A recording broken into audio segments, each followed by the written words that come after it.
इस कहानी की शुरुआत 1654 में अटलांटिक ओशन से होती है, जहाँ एक शिप समुद्र में डूब रहा होता है और उसके साथ एक बहुत ही खास बॉक्स भी समुद्र की गहराई में डूब जाता है। इसके बाद सीन कट होकर सितंबर 2009 में शिफ्ट हो जाता है, जहाँ कुछ लोग उसी डूबे हुए शिप को खोजने आए होते हैं। उन्हें शिप के अंदर कई कीमती खजाने मिल जाते हैं। इस शिप को खोजने वाला व्यक्ति वॉल्टर होता है, लेकिन वॉल्टर की टीम अभी भी समुद्र में तलाश करती रहती है, क्योंकि उन्हें वो खास बॉक्स अभी तक नहीं मिला होता। कई घंटों की तलाश के बाद आखिरकार उन्हें वो बॉक्स भी मिल जाता है। इसके बाद हमें जेम्स नाम का एक व्यक्ति दिखाया जाता है, जो वॉल्टर का फ्रेंड और बिजनेस पार्टनर भी होता है। दोनों इस खोज से बहुत खुश होते हैं, लेकिन तभी स्पेन की पुलिस वहाँ पहुँच जाती है और वॉल्टर के साथ साथ उसके शिप को भी अपने कब्जे में ले लेती है। इसके बाद सीन कोर्ट रूम में शिफ्ट हो जाता है, जहाँ पता चलता है कि वॉल्टर ने उस शिप को खोजने के लिए स्पेन गवर्नमेंट से परमिशन नहीं ली थी, क्योंकि वो शिप स्पेन की सीमा के पास डूबा था। इसी वजह से स्पेन गवर्नमेंट फैसला करती है कि शिप से मिले सभी कीमती खजाने स्पेन में ही रखे जाएंगे। इसके बाद वॉल्टर मार्गरेट नाम की एक लेडी से बात करता है। असल में वॉल्टर और मार्गरेट दोनों इंग्लैंड के रहने वाले होते हैं और मार्गरेट इंग्लैंड गवर्नमेंट की ऑफिसर होती है। अब तक इंग्लैंड गवर्नमेंट वॉल्टर की इस ट्रेजर हंट में मदद कर रही थी, लेकिन स्पेन गवर्नमेंट का सपोर्ट न मिलने की वजह से वॉल्टर के हाथ से पूरा खजाना निकल जाता है। अगले सीन में मिलिट्री उस खजाने को बैंक ऑफ स्पेन लेकर आती है। इस बैंक के सिक्योरिटी हेड का नाम गुस्तावो होता है। इसके बाद उस खजाने को बैंक के अंदर पूरी सुरक्षा के साथ रख दिया जाता है। फिर सीन एक साल आगे यानी 2010 में शिफ्ट हो जाता है, जहां हमें थॉम नाम का एक बहुत ही इंटेलिजेंट लड़का दिखाई देता है, जिसने हाल ही में हाई लेवल इंजीनियरिंग पूरी की होती है। इसी वजह से बड़ी बड़ी कंपनीज उसे जॉब ऑफर देती हैं और उसे बहुत बड़ी सैलरी देने का वादा करती हैं, लेकिन थॉम उन सभी ऑफर्स को रिजेक्ट कर देता है, क्योंकि उसे बाकी लोगों की तरह कोई नॉर्मल जॉब करना बिल्कुल पसंद नहीं होता। इसी वजह से थॉम के पिता भी बहुत परेशान रहते हैं। वो थॉम से कहते रहते हैं कि जितनी जल्दी हो सके अपनी जिंदगी में क्या करना है ये तय कर लो, लेकिन तभी किसी का मैसेज आता है जिसमें लिखा होता है बाहर आ जाओ। थॉम समझ नहीं पाता कि उसे किसने मैसेज किया है, फिर भी वो बाहर चला जाता है। बाहर आते ही एक आदमी उसे एक कोट पहनाता है। उस कोट के अंदर एक एड्रेस लिखा होता है जहाँ थॉम को पहुँचना होता है। जब थॉम उस जगह पहुँचता है तो वहाँ एक पार्टी चल रही होती है। वो सोचने लगता है कि आखिर उसे यहाँ किसने बुलाया है। तभी एक लड़की उसके पास आती है और उसे थोड़ा आगे ले जाती है। वो वहाँ खड़े एक आदमी से बात करने का नाटक करते हुए चुपचाप उसका वॉलेट चुरा लेती है। इसके बाद थॉम उससे पूछता है कि तुमने वॉलेट क्यों चुराया? तो वो कहती है कि मेरे पास कोई वॉलेट नहीं है। लेकिन तभी थॉम देखता है कि वो वॉलेट उसकी अपनी पॉकेट में रखा हुआ है, यानी वो लड़की बहुत ही बड़ी प्रोफेशनल थीफ होती है। इसके बाद वो थॉम को एक दूसरी जगह ले जाती है, जहाँ उसकी मुलाकात वॉल्टर से होती है। वॉल्टर थॉम से कहता है कि हम दुनिया के सबसे मुश्किल लॉकर को तोड़कर उसके अंदर से ट्रेजर चुराना चाहते हैं। उस लॉकर को मिरेकल ऑफ इंजीनियरिंग कहा जाता है। वो कैसे काम करता है और उसे कैसे खोला जाता है ये बैंक के लोगों के अलावा किसी को भी नहीं पता, इसलिए हमें तुम्हारी मदद चाहिए। असल में थॉम एक बहुत ही इंटेलिजेंट इंजीनियर होता है। इसी वजह से वॉल्टर को लगता है कि थॉम उस लॉकर का मैकेनिज्म समझकर उसे खोल सकता है। यही वजह है कि उसने थॉम को यहाँ बुलाया है। शुरुआत में थॉम इस काम के लिए मना कर देता है, लेकिन बाद में वो सोचता है कि शायद यही वो अलग और रोमांचक काम है जिसे करने की इच्छा उसे हमेशा से थी। इसके बाद वो घर जाकर बैंक ऑफ स्पेन के मिरेकल ऑफ इंजीनियरिंग लॉकर के बारे में रिसर्च करना शुरू करता है, लेकिन हर जगह उसे यही जानकारी मिलती है कि उस लॉकर को खोलना किसी भी चोर के लिए लगभग नामुमकिन है। यही बात थॉम को और भी ज्यादा उत्साहित कर देती है और वो वॉल्टर की टीम में शामिल होने का फैसला कर लेता है। जब थॉम एयरपोर्ट पहुंचता है तो वहाँ उसकी मुलाकात उसी लड़की से होती है जिसका असली नाम लोरेन होता है। इसके बाद दोनों स्पेन पहुंच जाते हैं, जहाँ उन्हें पता चलता है कि वहाँ फुटबॉल मैच चल रहा है और स्पेन की टीम क्वार्टर फाइनल में पहुंच चुकी है। इसके बाद दोनों एक रूम में पहुंचते हैं, जहाँ वॉल्टर थॉम की मुलाकात अपनी पूरी टीम से करवाता है। सबसे पहले वो क्लाउस से मिलवाता है, जो टीम का कंप्यूटर हैकर होता है। फिर वो जेम्स से मिलवाता है, जो हर तरह का काम करने के लिए हमेशा तैयार रहता है। इसके बाद वो साइमन से मिलवाता है, जिसके पास किसी भी मुश्किल चीज का इंतजाम करने की खास क्षमता होती है। अब इस पूरी टीम में थॉम का काम मास्टरमाइंड बनकर प्लान तैयार करना और हाइस्ट को सफल बनाने में सबकी मदद करना होता है।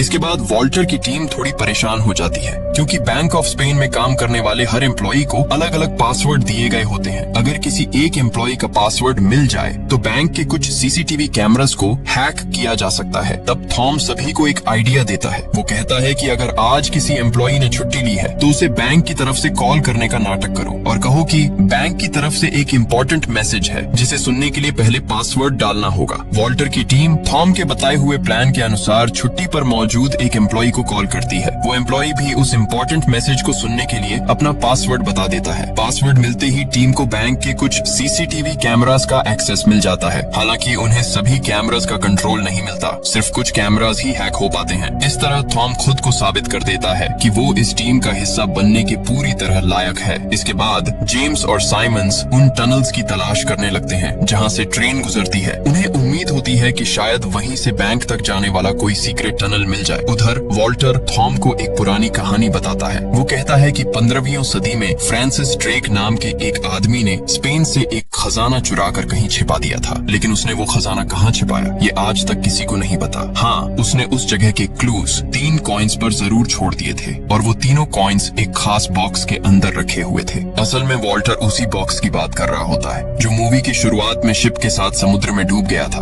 और अब वही बॉक्स बैंक ऑफ स्पेन के मिरेकल ऑफ इंजीनियरिंग लॉकर के अंदर रखा हुआ है। यहाँ एक और बात पता चलती है कि वॉल्टर के पास पैसों की कोई कमी नहीं है, फिर भी वो ट्रेजर हंट करता है क्योंकि उसे खजाने ढूंढने का शौक है। इसके बाद पूरी टीम प्लानिंग शुरू करती है। बैंक के हर कोने में सीसीटीवी कैमरास लगे हुए हैं और अगर बैंक के अंदर कोई भी गड़बड़ हो जाए तो उसे संभालने के लिए हमेशा 500 सोल्जर्स तैयार रहते हैं। इसी वजह से टीम सीधे बैंक के अंदर नहीं जा सकती, उन्हें बैंक से जुड़े किसी सीक्रेट टनल के रास्ते अंदर जाना होगा। टीम के पास 2 ड्राइंग्स भी होती हैं। पहली ड्राइंग उस इंजीनियर ने बनाई थी जो पहले बैंक में काम करता था और जिसने मिरेकल ऑफ इंजीनियरिंग लॉकर का अंदरूनी डिजाइन देखा था। इसके अलावा टीम के पास एक स्टैच्यू की ड्राइंग भी होती है, लेकिन उसके बारे में उन्हें ज्यादा जानकारी नहीं होती। अब सबसे बड़ी प्रॉब्लम ये होती है कि लॉकर खोलने से पहले उन्हें ये समझना होगा कि वो आखिर काम कैसे करता है, लेकिन यही बात उन्हें अभी तक पता नहीं होती। इसके बाद साइमंस बैंक की सिक्योरिटी टीम से कांटेक्ट करता है और कहता है कि उनकी कंपनी बैंक की क्लीनिंग करने आने वाली है। परमिशन मिलने के बाद वो उसी क्लीनिंग कंपनी जैसी एक फेक वैन भी तैयार कर लेता है। उधर पूरे स्पेन में खुशी का माहौल होता है क्योंकि स्पेन की फुटबॉल टीम क्वार्टर फाइनल जीत चुकी होती है।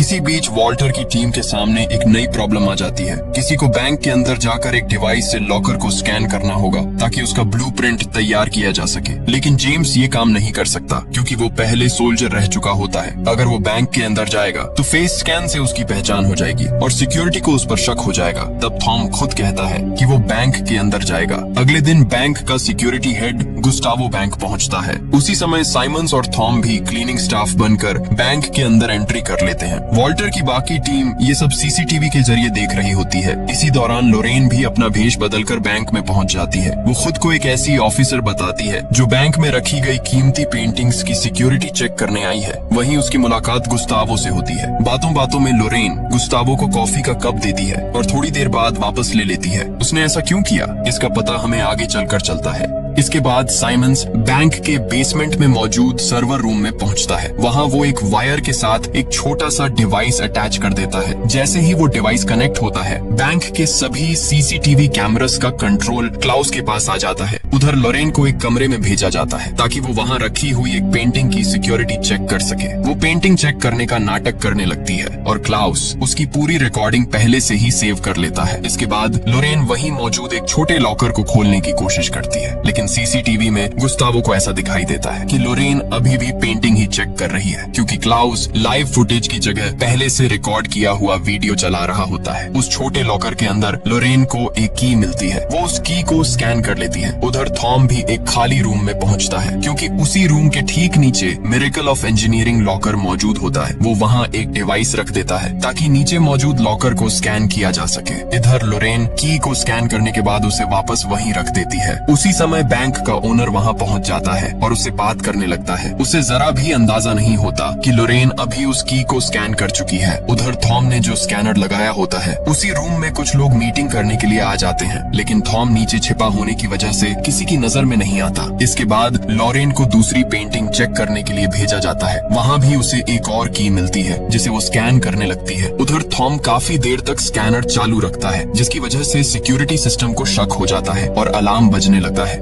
अलार्म बजते ही पूरे बैंक में अलर्ट घोषित कर दिया जाता है। यहाँ तक कि मिलिट्री भी तैयार होकर खड़ी हो जाती है। लेकिन इससे पहले कि लॉरेन दूसरी की वापस रख पाती, बैंक का ओनर वहाँ आ जाता है और उसे अपने साथ बाहर ले जाता है, जिसकी वजह से वो की लॉरेन के पास ही रह जाती है। तब थॉम लॉरेन से वो की ले लेता है और उसी रूम में जाकर उसे वापस उसकी जगह रख देता है। इसके बाद एक सिक्योरिटी गार्ड वहाँ चेकिंग के लिए आता है, लेकिन थॉम ऐसे एक्ट करता है जैसे वो सिर्फ क्लीनिंग का काम कर रहा हो। उधर गुस्तावो को समझ ही नहीं आता कि जब सब कुछ बिल्कुल नॉर्मल है तो सिक्योरिटी अलार्म क्यों बजा। आखिर में वो यही सोचता है कि शायद कोई शॉर्ट सर्किट हुआ होगा और वो उस बात को वहीं खत्म कर देता है। इसके बाद हमें दिखाया जाता है कि थॉम ने लॉकर के ऊपर वाले रूम में जो डिवाइस रखा था, उसने पूरे मिरेकल ऑफ इंजीनियरिंग लॉकर को स्कैन करके उसका पूरा ब्लूप्रिंट तैयार कर लिया होता है। ब्लूप्रिंट देखने के बाद थॉम पूरी टीम को समझाता है कि लॉकर के चारों तरफ बहुत मोटी कंक्रीट की दीवारें बनी हुई हैं और लॉकर के नीचे एक टनल है, जबकि उसके ठीक ऊपर एक बहुत बड़ा वाटर टैंक मौजूद है। वाटर टैंक को देखकर थॉम को पूरा मैकेनिज्म समझ में आ जाता है। असल में मूवी की शुरुआत में जिस ड्राइंग का जिक्र हुआ था, उसमें लॉकर रूम के अंदर एक स्टैच्यू दिखाई गई थी जिसके हाथ में एक बैलेंस स्केल था। उसका असली मतलब ये था कि अगर लॉकर रूम के अंदर जरा सा भी वेट कम या ज्यादा हुआ तो ऊपर वाले टैंक का पूरा पानी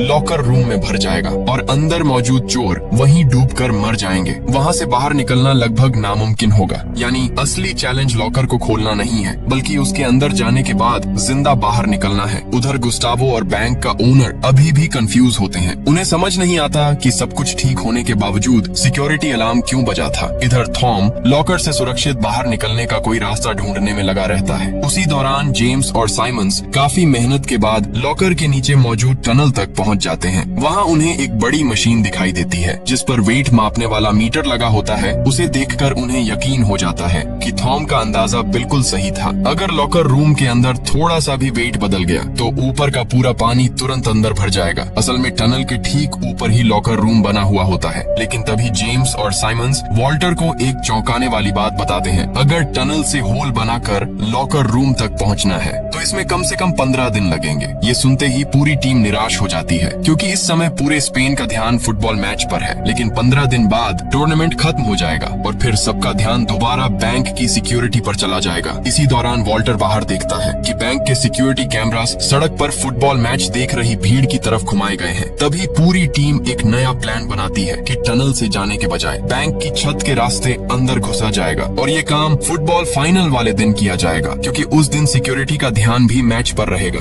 उधर गुस्तावो को क्लीनिंग कंपनी से पता चलता है कि पिछले 2 दिनों से उनकी कंपनी का कोई भी वर्कर बैंक में क्लीनिंग के लिए आया ही नहीं था। तब उसे समझ में आ जाता है कि कोई फेक क्लीनिंग स्टाफ बनकर बैंक के अंदर आया था। इसके बाद गुस्तावो, साइमंस और थॉम की पूरी जानकारी निकालकर बैंक ओनर को दिखाता है और कहता है कि कुछ चोर बैंक में घुसने की कोशिश कर चुके हैं, इसीलिए अब सिक्योरिटी को पहले से भी ज्यादा अलर्ट रहना होगा। उधर वॉल्टर की टीम को भी ये पता चल जाता है कि गुस्तावो अब समझ चुका है कि साइमंस और थॉम असली क्लीनर्स नहीं थे। इसलिए वॉल्टर मार्गरेट को कॉल करके कहता है कि हमारी टीम के 2 लोग पकड़े गए हैं और उन्हें इंग्लैंड की पुलिस ने अरेस्ट कर लिया है। अगर तुम यही बात बैंक ऑफ स्पेन वालों को बता दो तभी हम अपने प्लान को आगे बढ़ा पाएंगे। मार्गरेट भी उसकी बात मान जाती है। उधर गुस्तावो पूरे बैंक की सिक्योरिटी को डबल करने के बारे में सोच ही रहा होता है कि तभी उसे एक मैसेज मिलता है जिसमें लिखा होता है कि साइमंस और थॉम दोनों चोर थे और उन्हें इंग्लैंड में ही पकड़ लिया गया है। ये खबर मिलते ही उन सबकी थोड़ी टेंशन कम हो जाती है। इधर लॉरेन थॉम को एक पब में लेकर जाती है और उसे अपनी कहानी सुनाने लगती है। वो बताती है कि मेरे पिता की मौत के बाद वॉल्टर ने ही मेरे पिता की जगह लेकर मेरी देखभाल की थी, इसी वजह से मैं आज भी उसके लिए काम करती हूँ। उसी समय थॉम देखता है कि बारटेंडर एक ग्लास को फ्रीज कर रहा है। इसे देखकर उसके दिमाग में एक आइडिया आता है। इसके बाद वो एक वेट मेजरिंग मशीन पर पानी से भरा हुआ ग्लास रखता है तो मशीन उसका वेट दिखा देती है, लेकिन फिर वो उसी ग्लास पर नाइट्रोजन स्प्रे करके उसे फ्रीज कर देता है और जब दोबारा उसी मशीन पर रखता है तो मशीन उसका वेट डिटेक्ट नहीं कर पाती। तब थॉम समझ जाता है कि अगर टनल में लगी वेट डिटेक्ट करने वाली मशीन को भी इसी तरह फ्रीज कर दिया जाए तो वे आराम से लॉकर के अंदर जाकर वापस बाहर आ सकते हैं और मशीन उनके वेट को डिटेक्ट भी नहीं करेगी। ये आइडिया पूरी टीम को पसंद आ जाता है और टनल में जाकर उस मशीन को फ्रीज करने की जिम्मेदारी साइमंस को दी जाती है। इसके बाद सभी लोग अपनी अपनी तैयारियां शुरू कर देते हैं। याद है लॉरेन ने गुस्तावो को कॉफी कप दिया था और फिर वापस ले लिया था। उसी कप पर पड़े हुए गुस्तावो के फिंगरप्रिंट्स भी वो लोग हासिल कर लेते हैं। उधर वॉल्टर 3 पुराने कॉइन्स खरीद लेता है। वो ऐसा क्यों करता है इसका पता हमें आगे चलकर चलता है। इसके बाद लॉरेन बैंक से स्कैन करके लाई गई दोनों कीज की बिल्कुल वैसी ही डुप्लीकेट कीज भी तैयार करवा लेती है। अब उनकी सारी तैयारियां पूरी हो चुकी होती हैं। अगले ही दिन उन्हें बैंक के अंदर घुसना होता है, इसलिए पूरी टीम आराम करने लगती है। इसी दौरान हमें एक एक और बड़ी बात पता चलती है। स्पेन सरकार ने जिस खजाने को अपने कब्जे में लिया था, वॉल्टर को उस पूरे खजाने से कोई मतलब नहीं है। उसे सिर्फ वही खास बॉक्स चाहिए जिसके अंदर 3 कॉइन्स रखे हुए हैं, क्योंकि उन्हीं कॉइन्स की मदद से उन्हें फ्रांसिस ड्रेक द्वारा छिपाया गया एक बहुत बड़ा खजाना मिल सकता है।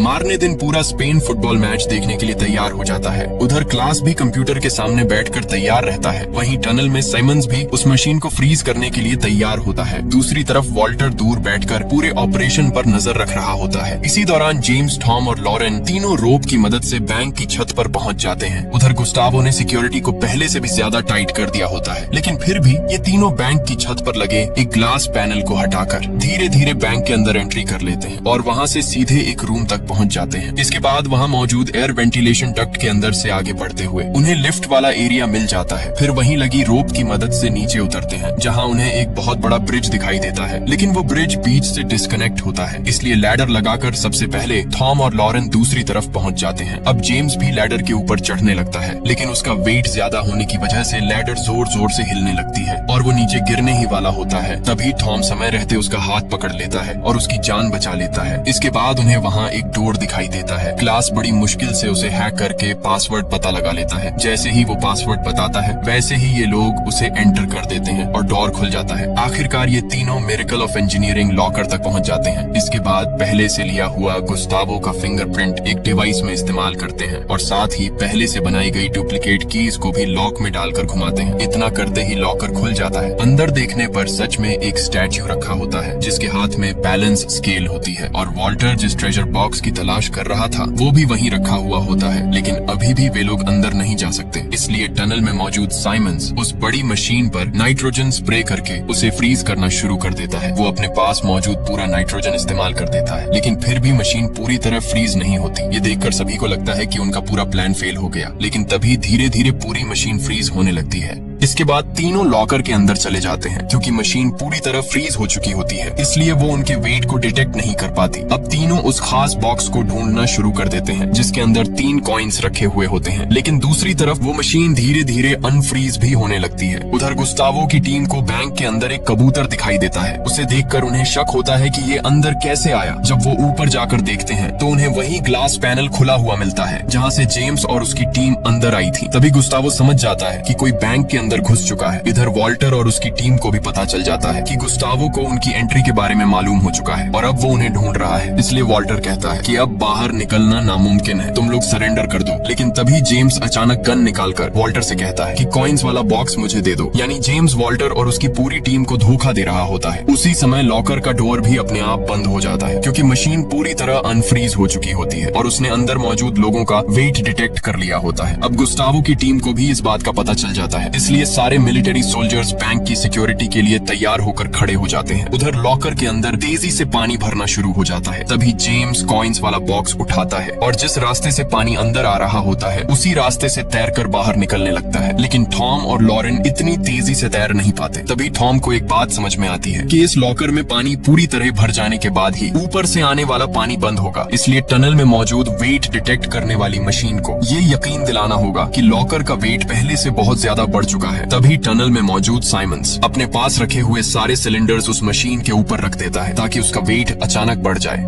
इसी दौरान साइमंस ने पहले जिस सर्वर रूम में जाकर सीसीटीवी हैक करने के लिए एक छोटा सा डिवाइस लगाया था, गुस्तावो की टीम उस डिवाइस को निकाल देती है और उसी के साथ सभी सीसीटीवी कैमरास का कंट्रोल फिर से गुस्तावो के पास आ जाता है। जब वो लॉकर के अंदर लगे कैमरा को देखते हैं तो उसी समय थॉम उसे भी रिमूव कर देता है, लेकिन लॉकर के अंदर पानी लगातार भरता ही जा रहा होता है। उधर जेम्स किसी तरह लॉकर से बाहर निकल चुका होता है और टनल में मौजूद साइमंस ने वेट मशीन पर सारे सिलेंडर्स रख दिए होते हैं, जिसकी वजह से मशीन ओवरलोड हो जाती है और लॉकर में पानी आना बंद हो जाता है। इधर थॉम ने कैमरा हटा दिया होता है, इसलिए वॉल्टर और क्लास को भी ये पता नहीं चल पाता कि थॉम और लॉरेन जिंदा हैं या नहीं। उधर गुस्तावो अपनी टीम के साथ लॉकर रूम तक पहुंचता है, लेकिन वहां उसे कोई भी दिखाई नहीं देता, यानी थॉम और लॉरेन वहां से निकल चुके होते हैं। उसी समय वॉल्टर को अपने ईयरफोन में थॉम और लॉरेन की आवाज आवाज सुनाई देती है, क्योंकि दोनों बहुत मुश्किल से बैंक से बाहर निकलकर भीड़ के बीच पहुंच चुके होते हैं। मिलिट्री भी उनका पीछा कर रही होती है, लेकिन तब तक दोनों फुटबॉल टीम की जर्सी पहन चुके होते हैं, जिसकी वजह से उन्हें पहचानना लगभग नामुमकिन हो जाता है। उसी समय स्पेन भी फुटबॉल फाइनल जीत जाता है और पूरा शहर जश्न मनाने में व्यस्त हो जाता है। इसी मौके का फायदा उठाकर थॉम और लॉरेन आराम से वहाँ से निकल जाते हैं। इसके बाद वॉल्टर मार्गरेट से मिलने पहुँचता है। यही हमें पता चलता है कि जेम्स ने कॉइन्स वाला बॉक्स किसी और के लिए नहीं बल्कि मार्गरेट को देने के लिए चुराया था। कुछ देर बात करने के बाद वॉल्टर वहाँ से चला जाता है। इसके बाद जेम्स और मार्गरेट जब उन तीनों कॉइन्स को चेक करवाते हैं तब उन्हें पता चलता है कि वो ओरिजिनल नहीं बल्कि फेक कॉइन्स हैं। असल में वॉल्टर ने पहले जो 3 पुराने कॉइन्स खरीदे थे वो यही फेक कॉइन्स थे। जैसे ही लॉरेन को लॉकर के अंदर असली बॉक्स मिला था, उसी समय उसने ओरिजिनल कॉइन्स निकालकर उनकी जगह फेक कॉइन्स रख दिए थे। यानी वॉल्टर को शुरू से ही पता था कि जेम्स मार्गरेट के लिए काम कर रहा है, इसलिए उसने पहले ही अपना बैकअप प्लान तैयार कर लिया था। अब वॉल्टर के पास तीनों ओरिजिनल कॉइन्स मौजूद होते हैं। इन्हीं कॉइन्स पर फ्रांसिस ड्रेक ने अपने छिपाए हुए खजाने की लोकेशन के क्लूज छोड़े थे। जब वॉल्टर और उसकी टीम उन क्लूज को डिकोड करते हैं तब उन्हें पता चलता है कि फ्रांसिस ड्रेक ने अपना खजाना बैंक ऑफ इंग्लैंड के नीचे छिपाया था। इसके बाद लॉरेन अपना भेष बदलकर बैंक ऑफ इंग्लैंड पहुंच जाती है। यानी अब उनका अगला टारगेट वही बैंक होने वाला है और यहीं पर इस मूवी का अंत हो जाता है। अगर आपको ये मूवी पसंद आई हो तो कमेंट करके जरूर बताइए और ये भी बताइए कि इस मूवी में आपका फेवरेट कैरेक्टर कौन सा था। अगर वीडियो पसंद आया हो तो लाइक करना मत भूलिए। मिलते हैं एक और अमेजिंग वीडियो के साथ। Until then, stay tuned. Flixer Movies.